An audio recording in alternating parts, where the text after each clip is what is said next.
Henry and Emily's marriage was everything they had dreamed of and more. Their home was filled with warmth, laughter, and the kind of love that could weather any storm. Emily, with her kind heart and humble ways, brought peace into Henry's life, and he often said, "Emily, you're my blessing, my safe place." Emily wasn't just Henry's wife, she was his partner in every sense of the word. Together they built a life grounded in trust and understanding, and their days felt brighter just because they had each other. Kemi, Henry's mother, watched their love grow with pride and happiness. After everything she had been through to raise Henry alone, seeing him find a woman as sincere and loving as Emily made her heart swell. She lived simply in her small home, despite Henry's insistence that she move into his mansion. "This is where I belong," Kemi would say with a soft smile. "This house holds all our memories, our beginnings. It's enough for me."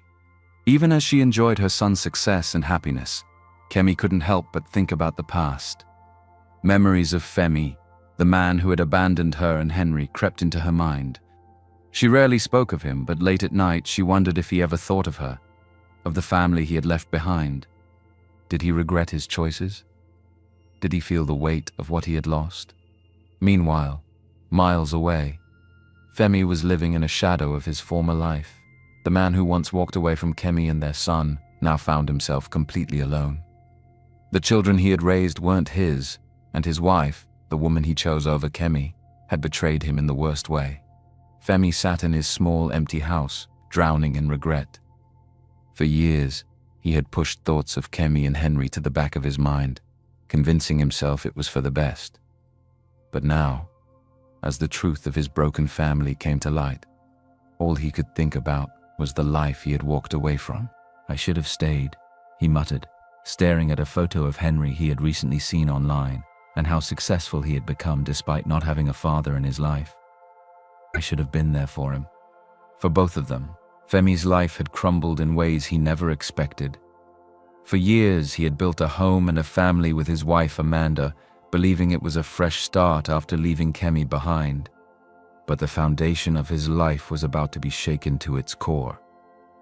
It started with a heated argument between him and Amanda. Their relationship, once built on laughter and promises, had become strained. The fights were frequent, and the distance between them grew. On this particular evening, Amanda's voice cracked as she screamed, "Femi, I'm tired of pretending." "Pretending?" Femi asked, his voice rising. "What are you talking about?" Amanda broke down in tears, clutching the edge of the dining table for support. "They're not your children, Femi," she whispered, barely audible.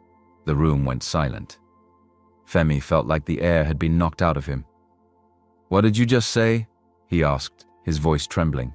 "They're not yours," Amanda repeated, sobbing now. "I lied to you. The children are Michael's. He was my boyfriend back in university. We reconnected before I met you and—" Her voice trailed off, but the damage was done. Femi stared at her, his mind racing. His children, his pride, his reason for staying in the marriage even when things got tough, weren't his. "You've been lying to me all these years?" he finally managed to say. Amanda nodded. "I thought I could move on, but I couldn't. I still love him, Femi. Michael and we've been talking, and I've decided to go back to him. The kids belong with their real father." Femi felt his world collapse around him. The family he had sacrificed everything for wasn't his to begin with. He had decided to do a DNA test which confirmed Amanda's word, much to his utter dismay. And now Amanda was leaving, taking the children with her. The betrayal cut deep. But deeper still was the void left by the realization that he was utterly alone. He had lost his two children, children he had raised as his. Femi had met Amanda at a corporate networking event years ago. She was stunning, confident, and full of charm. At the time, he had been looking for something new, something that could erase the memories of Kemi. Amanda seemed perfect. She was eager to settle down, and before long, they were married. When Amanda announced her pregnancy shortly after, Femi felt a sense of relief. "This is my second chance," he had thought. "A chance to do things right, to start afresh." But there were signs, small inconsistencies that Femi brushed aside. Amanda's hesitation when asked about her past, the way she avoided certain topics, her late nights, and the peculiar way she spoke about her old university friends.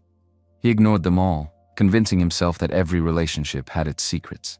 As the years went by, Amanda's true feelings began to surface. She grew distant, often disappearing for hours, claiming she was visiting friends or handling errands. Femi tried to hold the family together, but the more he tried, the more things unraveled. After Amanda left, Femi sat alone in the house that once felt full of life. The silence was deafening. Tears streamed down Femi's face as he whispered, "I had the chance to have a family once. A real family."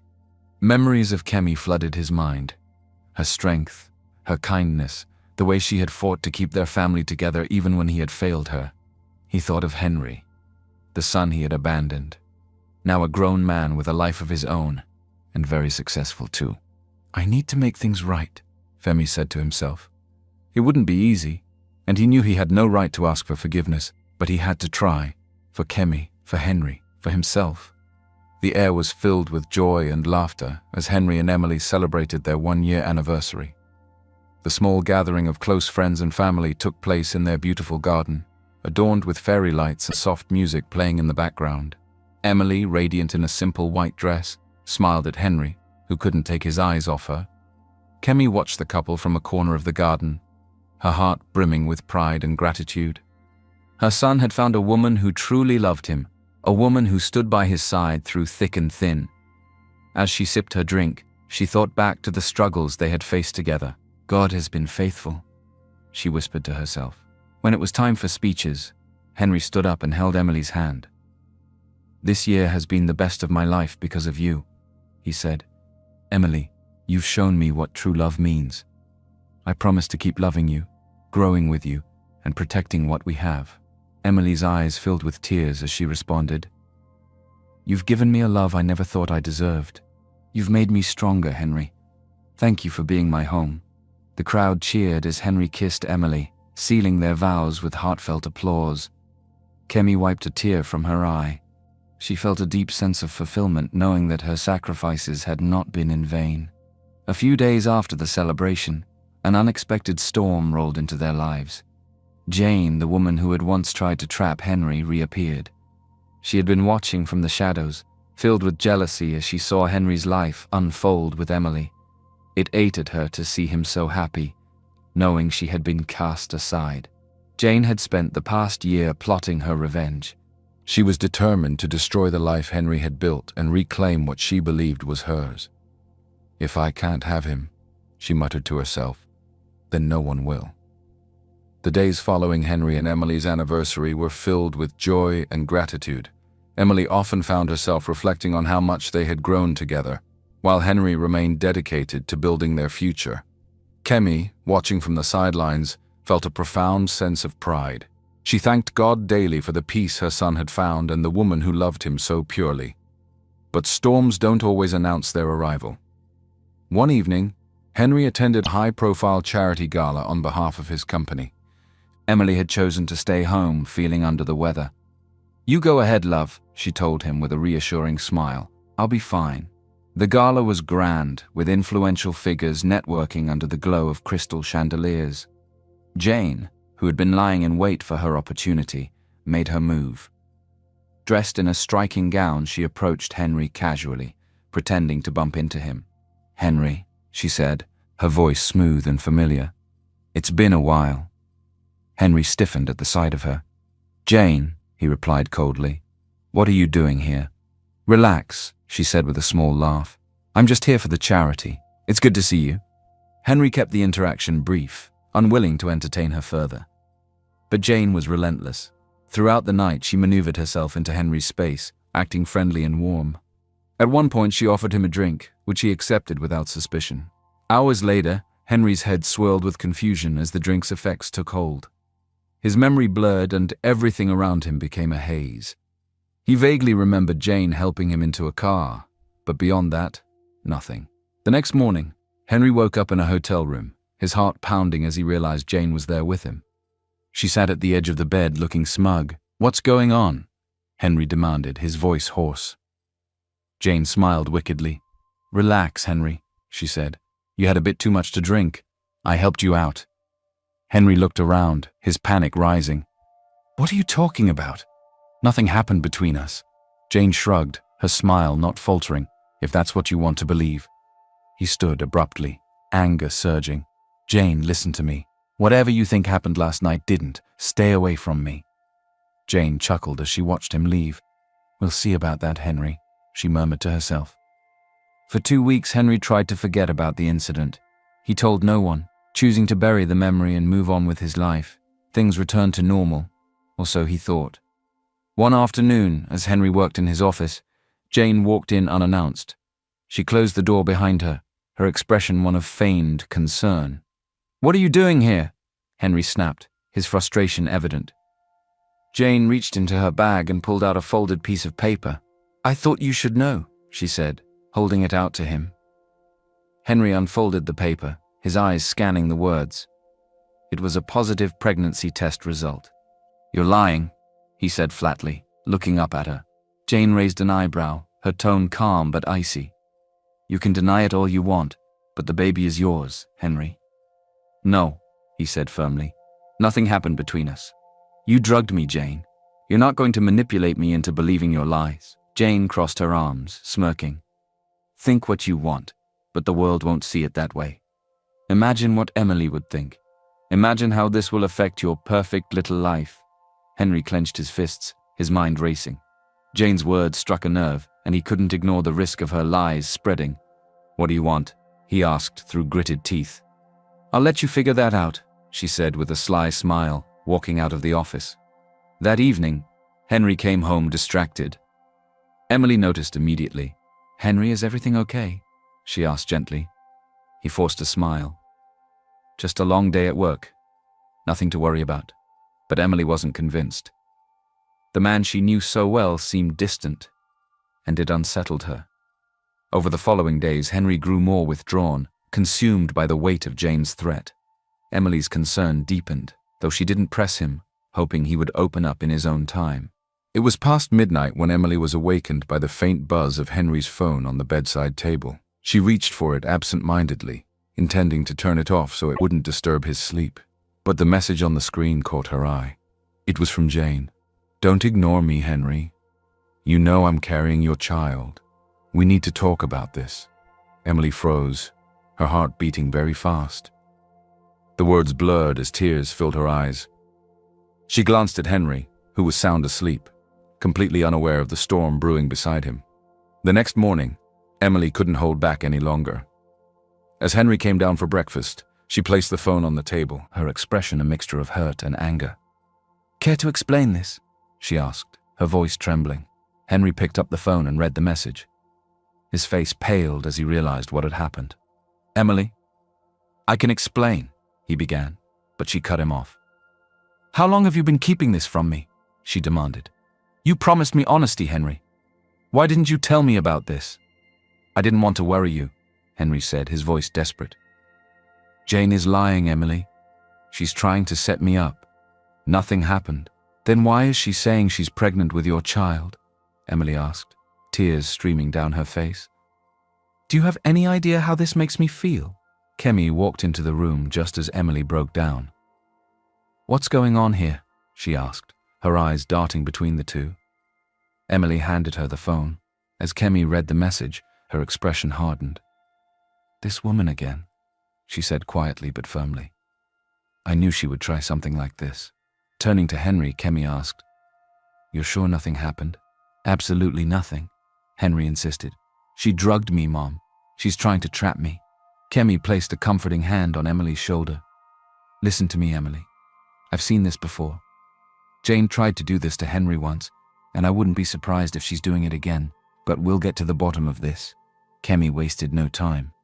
She started digging into Jane's life, determined to find the truth. Her instincts told her Jane's pregnancy was real, but she also suspected that the child wasn't Henry's. The thought of Jane causing turmoil in her family again made Kemi even more determined to uncover the truth. Determined to protect her family, Kemi began digging into Jane's life. She reached out to friends and acquaintances who might know more about Jane's recent activities. It didn't take long for rumors to surface. Whispers of Jane's past relationships and questionable decisions painted a picture that confirmed Kemi's suspicions. As Kemi delved deeper, she realized she needed professional help to gather concrete evidence. During her investigation, Kemi came across Fred Adeyemi, a private investigator she hired to help gather information in his late 40s. Fred was charming, kind, and incredibly supportive of her efforts. "We'll get to the truth, Madam Kemi," he said with a reassuring smile. Over time, Kemi found herself opening up to Fred, sharing stories of her struggles as a single mother and her hopes for her family. Fred, in turn, shared how he had lost his wife 10 years ago, and his 2 children were now both married and abroad. Fred's investigation uncovered shocking evidence. Jane had been in a relationship with another man shortly before the gala, where she set up Henry. More importantly, they discovered medical records indicating that Jane had been pregnant earlier that year, but had terminated the pregnancy. Kemi's heart ached as she pieced everything together. Jane had likely conceived with someone else before her encounter with Henry, and was now trying to use her current pregnancy to trap him. As Kemi focused on gathering evidence, her phone rang one evening. The number was unfamiliar, but the voice on the other end was unmistakable. "Kemi," Femi said softly. "It's been a long time. I need to see you." Kemi's heart raced. She wasn't ready to face him, but something in his tone made her pause. "Why now, Femi?" she asked, her voice steady despite the whirlwind of emotions. "I have things I need to say," he replied. "Please, Kemi, just give me a chance." After a long silence, Kemi relented. "All right, we'll meet." Between protecting Henry and Emily from Jane's schemes and preparing herself emotionally to meet Femi, Kemi felt stretched thin. Yet she refused to give up. Her love for her son and her desire for justice fueled her every step. Each day brought new challenges, but it also brought clarity. Kemi knew that to protect her family and move forward, she had to face the ghosts of the past and the manipulations of the present head-on. Kemi sat at her kitchen table, the weight of everything pressing down on her. She had spent weeks gathering evidence to expose Jane's schemes, pouring her energy into protecting Henry and Emily. But for the first time in years, she felt something unfamiliar. Hope. Fred Adeyemi had been by her side every step of the way, and his presence brought a comfort she didn't know she needed. "You're stronger than you realize, Kemi," Fred said one afternoon as they reviewed their findings. "You've carried your family through storms most people couldn't survive. You'll get through this too." Kemi looked at him, her eyes searching for the truth in his words. "Sometimes it feels like it's too much," she admitted softly. "I've spent my whole life fighting for Henry, and now it's happening all over again." Fred reached across the table, placing his hand gently over hers. "You're not alone this time," he said, his voice steady. "I'm here, and I'll stay here as long as you need me." Something stirred in Kemi's heart. It had been years since anyone had made her feel truly seen, but just as the warmth began to grow, she pulled back. The scars of her past, of Femi's betrayal, were still there. Kemi had received a message from Femi earlier that week asking to meet. She hesitated but finally agreed, driven by a mix of curiosity and lingering resentment. When they met, Femi looked like a shadow of the man she once knew. His confident demeanor had been replaced by humility, and his eyes carried the weight of years of regret. "Kemi," he began, his voice trembling. "I don't even know where to start." She crossed her arms, her expression guarded. "Start with why you abandoned me," she said coldly. Femi sighed, running a hand over his face. "I was a coward," he admitted. "I wasn't ready to be a father, and I thought walking away was the easy way out. But I was wrong, Kemi. I've been wrong about everything." Kemi felt tears sting her eyes but refused to let them fall. "Do you know what it was like?" she asked, her voice rising. "Raising Henry alone, watching him grow up without a father because you decided we weren't worth it." "I think about it every day," Femi said quietly. "I see what I lost, and it haunts me. But I'm here now, Kemi. I want to make things right." She shook her head, trying to suppress the wave of emotions. "You can't undo the past, Femi, and I can't just forgive you because you've decided it's convenient." "I don't expect it to be easy," he said. "But please, let me meet Henry. He deserves to hear it from me." The meeting between Femi and Henry was tense, to say the least. Henry, initially reluctant, agreed after much persuasion from Kemi. They met at Kemi's home, where she sat quietly in the corner, watching the confrontation unfold. "Henry," Femi began, his voice unsteady, "I don't deserve your forgiveness. but I need you to know how sorry I am. I made the biggest mistake of my life walking away from you and your mother." Henry's jaw tightened, his hands clenched into fists. "You didn't just walk away," he said, his voice low. "You abandoned us. Do you have any idea what that did to us? To her?" Femi hung his head, unable to meet his son's eyes. "I know," he said, "and I'll carry that guilt for the rest of my life. But I'm here now, Henry. I want to be part of your life if you'll let me." Henry stood, pacing the room. "You can't just show up after all these years and expect me to welcome you with open arms," he said bitterly. "But if my mother can put up with you, maybe I can try. But do not expect a loving father and son relationship." Kemi's heart ached as she watched the pain in both of their faces. But beneath the tension, she saw a glimmer of hope, a chance for healing. After the confrontation, Kemi felt emotionally drained. That evening, she found herself sitting on her porch, staring out at the stars. Fred joined her, bringing 2 cups of tea. "You did well today," he said. "It's not easy, facing the past like that." Kemi smiled weakly.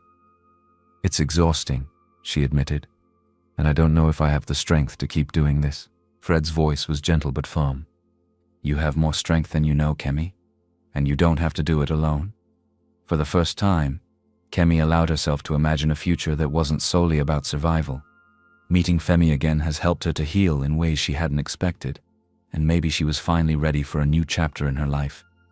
She glanced at Fred, her heart conflicted. Could she trust herself to let someone in again? As the weeks went on, Kemi and Fred spent more time together, their bond growing stronger. Fred's kindness and steady presence became a source of comfort for Kemi. She found herself laughing again, something she hadn't done in years. But with every step forward, Kemi's fear of repeating the past held her back. One evening, as they sat in the garden, Fred looked at her and said, "You don't have to be afraid, Kemi. I'm not him. I won't hurt you." Tears filled her eyes as she nodded, finally allowing herself to hope. Kemi had always trusted her instincts, and this time they led her closer to the truth than ever. With Fred by her side, she pieced together the story behind Jane's scheme. But as the revelations surfaced, so did tensions within Henry and Emily's marriage. The weight of doubt and betrayal strained their once happy relationship. Since the night Emily discovered Jane's text message, her relationship with Henry had been on shaky ground. She tried to trust him, but the lack of transparency gnawed at her. Each time she looked at him, she saw the possibility of betrayal, no matter how much her heart wanted to believe him. "You should have told me everything from the start," Emily said one evening, her voice heavy with frustration. "How can I trust you when you're hiding things from me?" Henry ran a hand through his hair, his frustration mirroring hers.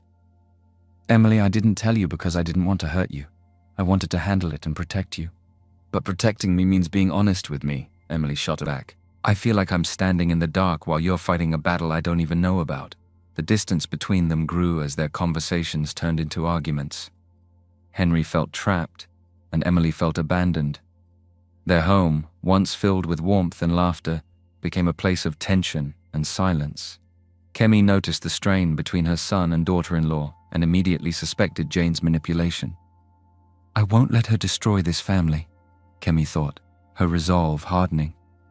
She sat Emily down one afternoon, speaking to her with the tenderness of a mother. "Emily, I know Henry is a good man," she said, "and I also know Jane has done everything in her power to make you doubt him. Don't let her win." Emily wiped her tears. "It's just so hard, Mama. I want to believe Henry, but this situation, it's tearing us apart." Kemi placed a comforting hand on Emily's. "Then let me help. I'll find the truth. I already have so much evidence, and when I do, you'll see that Henry's love for you is real." Fred's investigation unearthed shocking revelations. Jane had been in a relationship with another man months before the gala, and medical records confirmed she had terminated a pregnancy earlier in the year. "Kemi, look at this," Fred said one evening, spreading documents across the dining table. "These records show that Jane was involved with another man shortly before she orchestrated her scheme with Henry. I got my hands on her pregnancy test report, and the date of her pregnancy shows she was already pregnant before she met Henry." Kemi felt a surge of relief and anger. "She's playing a dangerous game," she said. "But we'll make sure the truth comes out." Kemi nodded, her determination growing. We need to make sure Henry and Emily see this. It's the only way to set things right." To Kemi's surprise, Femi stepped forward to help present the evidence. After their emotional reconciliation, he had been quietly seeking ways to make amends. "Henry," Femi said, placing the documents on the table, "I know I failed you as a father, but I can't stand by and let someone try to ruin your life. This woman is lying, and here's the proof." Henry hesitated, looking between his mother and father. Though his relationship with Femi was still fragile, he saw sincerity in his father's actions. As Henry read the documents, a sense of relief washed over him. "So Jane has been lying this whole time," he said, his voice heavy with emotion. "Emily needs to see this." When Henry showed Emily the evidence, her tears flowed freely. "Why didn't you tell me about this sooner?" she asked, her voice cracking. "I was scared, Emily," Henry admitted. "Scared of losing you, scared of how this would affect us. But I should have trusted you from the start." Emily looked at him, the pain in her eyes softening. "We've been through so much, Henry. I need to know we can face things together, not apart." Henry reached for her hands, his voice filled with resolve. "We can, Emily. I promise, no more secrets." As Jane realized her lies were unraveling, her desperation escalated.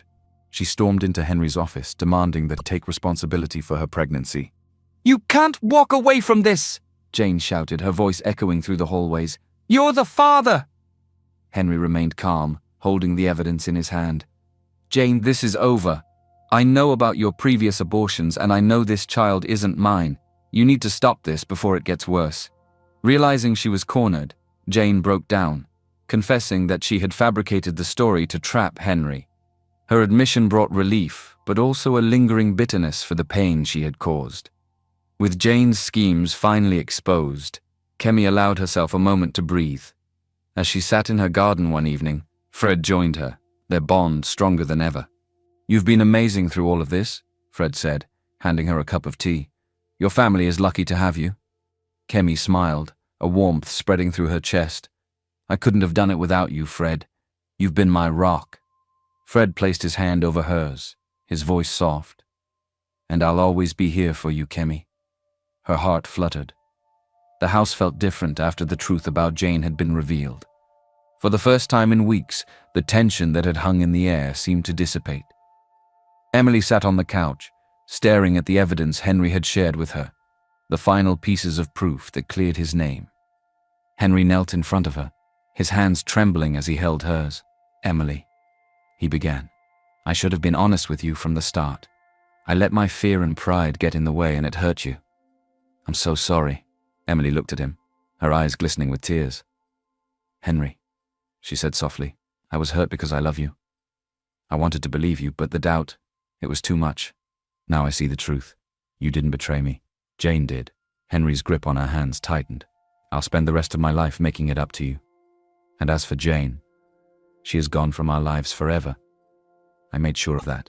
Emily leaned forward, wrapping her arms around him. "You don't have to, Henry. I forgive you." The days that followed were filled with happiness and joy. They took long walks together, talked late into the night, and made a conscious effort to rebuild the trust that had been strained. Each moment brought them closer, their bond growing stronger than ever. Weeks later, Emily began to notice changes: exhaustion, nausea, and an unexplainable glow. At Kemi's insistence, she visited a doctor, and the news she received brought her to tears. When Henry returned home that evening, she greeted him with a small box. Inside was a tiny pair of baby shoes and a note that read, "We're going to be parents." Henry stared at the note, his eyes wide with disbelief. "Emily, are you serious?" She nodded, tears streaming down her face. Henry pulled her into his arms, his joy overflowing. "This is the best news of my life," he said. Kemi watched her son and daughter-in-law with pride and gratitude. She had fought so hard to give Henry a good life, and now she was seeing the fruits of her labor. But her own life had also taken an unexpected turn. Fred had become a constant presence, his kindness and patience slowly breaking down the walls Kemi had built around her heart. One evening, as they walked through the neighborhood, Fred took her hand. "Kemi," he said, his voice tender, "you've spent so much of your life giving to others. Let someone take care of you for a change." Kemi smiled, her heart full of hope. "I think I'd like that," she said softly. Femi had been watching from the sidelines, grateful for the forgiveness Kemi and Henry had offered him. He attended family dinners, slowly rebuilding his relationship with his son. Though the loneliness of his choices lingered, he found solace in being a part of their lives again. One evening, as he sat with Kemi, he said, "I'll never forgive myself for what I did, but knowing you and Henry have given me a second chance, it means everything. We can't change the past, Femi, but we can try to build a better future," Kemi said. As Emily and Henry prepared to welcome their child, they decorated the nursery together, choosing soft colors and filling it with love and anticipation. Kemi, now embracing her relationship with Fred, reflected on her journey with a sense of peace. The family gathered one evening for a quiet celebration. As they laughed and shared stories, Kemi looked around the room, at Henry and Emily, who were more in love than ever, at Femi, who was trying to heal, and at Fred, who had brought a new kind of joy into her life. Under the glow of the evening light, she felt a deep sense of fulfillment. Life had been full of challenges, but it had also been full of love and second chances.